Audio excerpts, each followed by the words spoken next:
Hi YouTube, this is the Peaceful Prepper. Today I want to continue my series on evacuating, or a bug-out bag for a middle-aged woman with knee problems. In my bug-out bag planning video, I talked about the importance of having a plan rather than just a bag with stuff.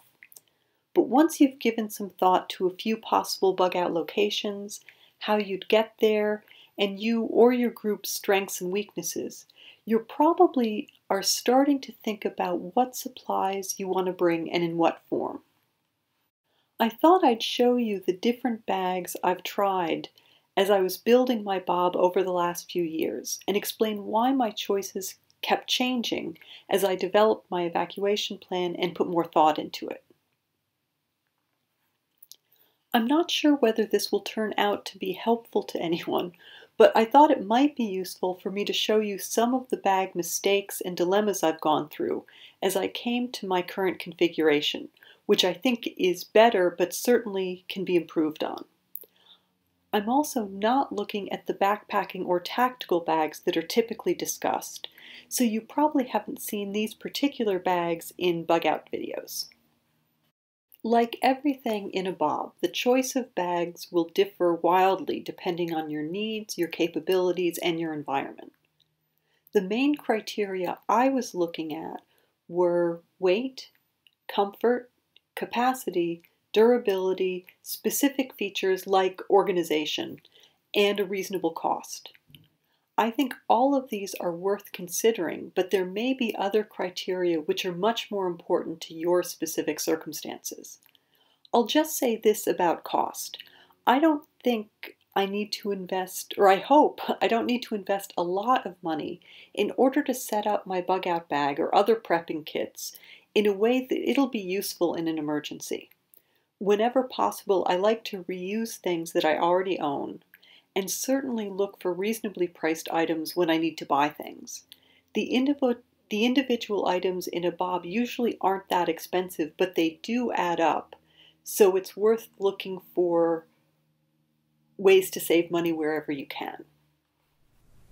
So this is the first bag that I bought. It was on sale for about $15, but it's a size that I would generally think would be all right for me to carry.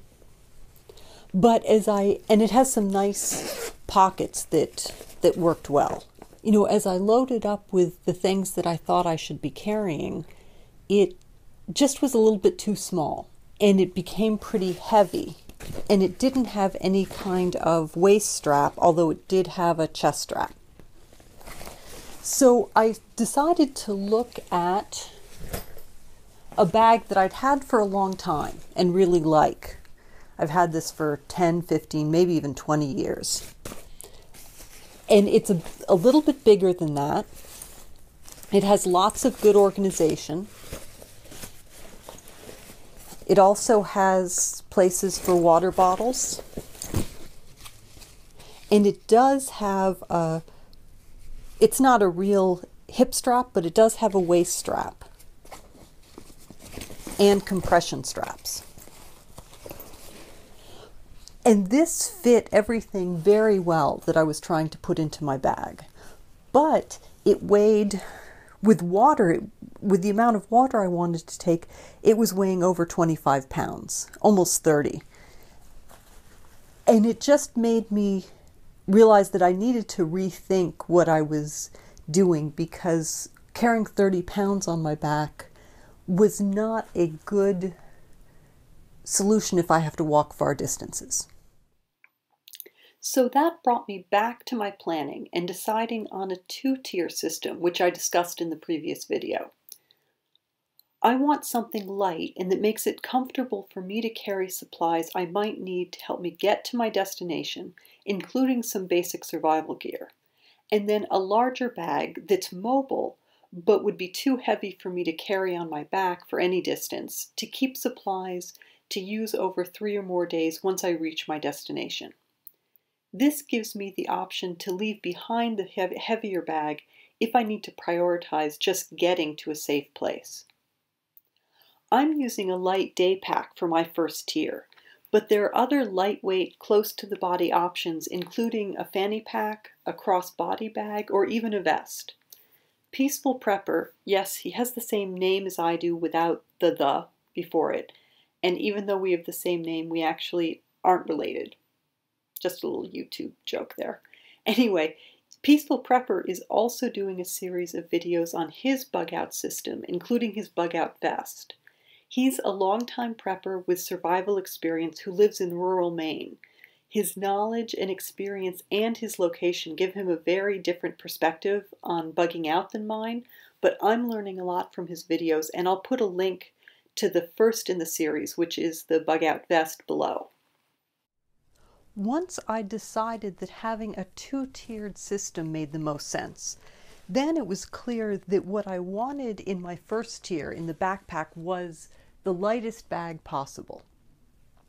And so I went and looked at a bag that I use when I travel sometimes, which is one of these collapsible backpacks that has just a very simple, very light nylon pack that I've used quite a bit and can carry a decent amount of things if you're just sort of walking around for the day.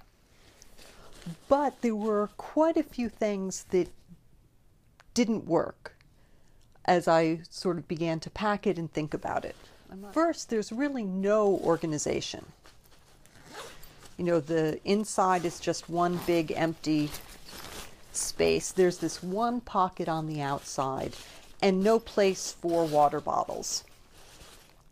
It also doesn't have anything but these unpadded straps.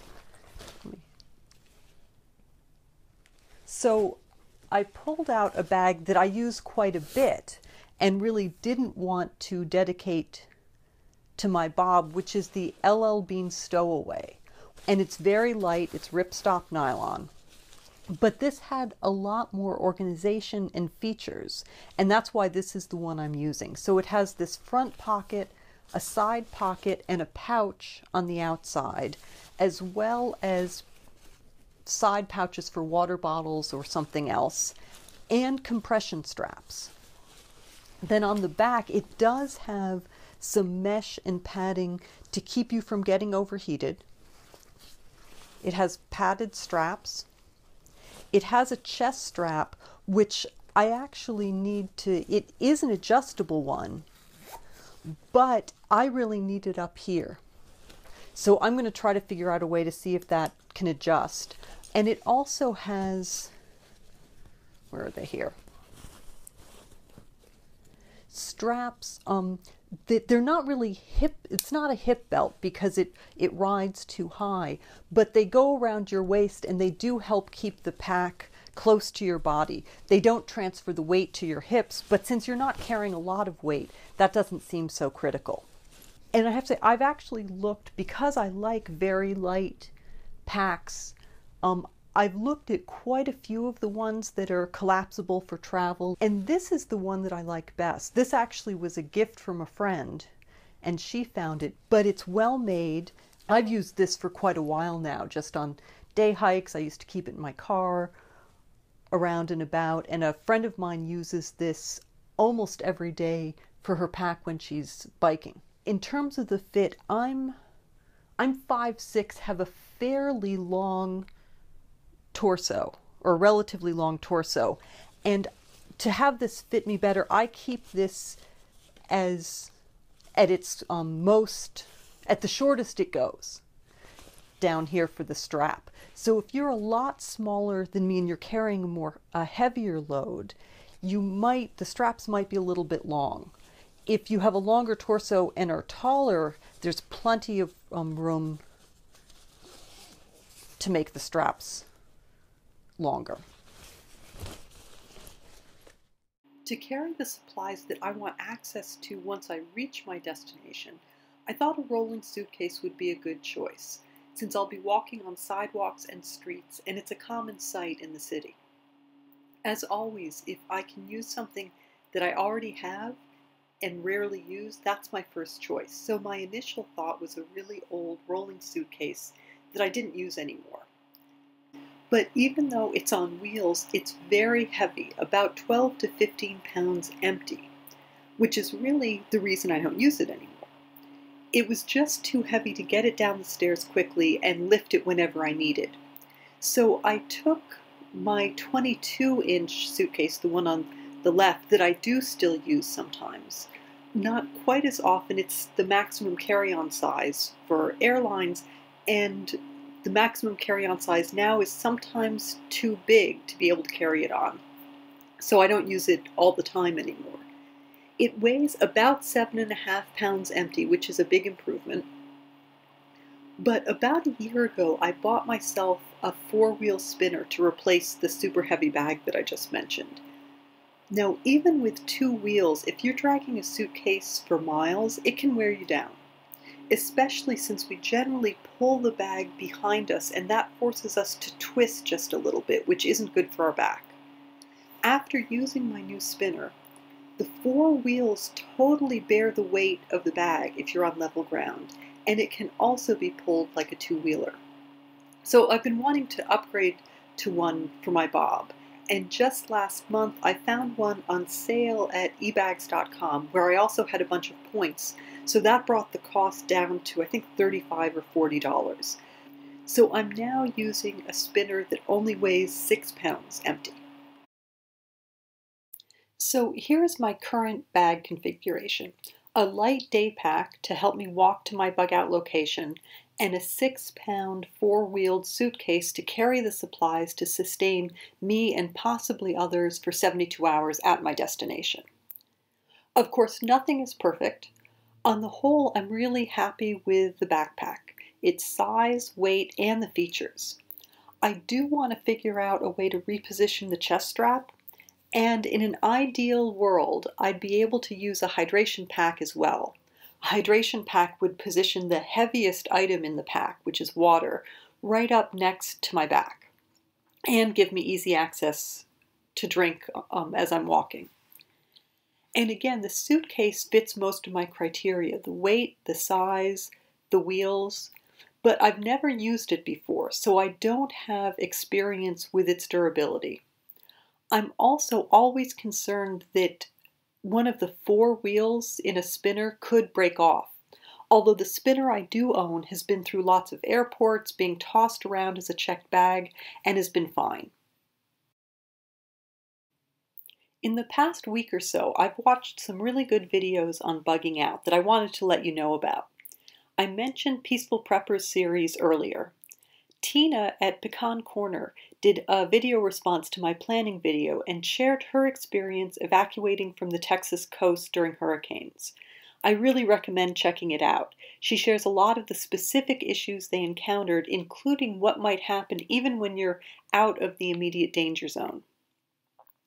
Finally, if you aren't familiar with Jimmy Rant's channel, he isn't exclusively focused on prepping, but is a longtime prepper and often shares his thoughts and experience on prepping.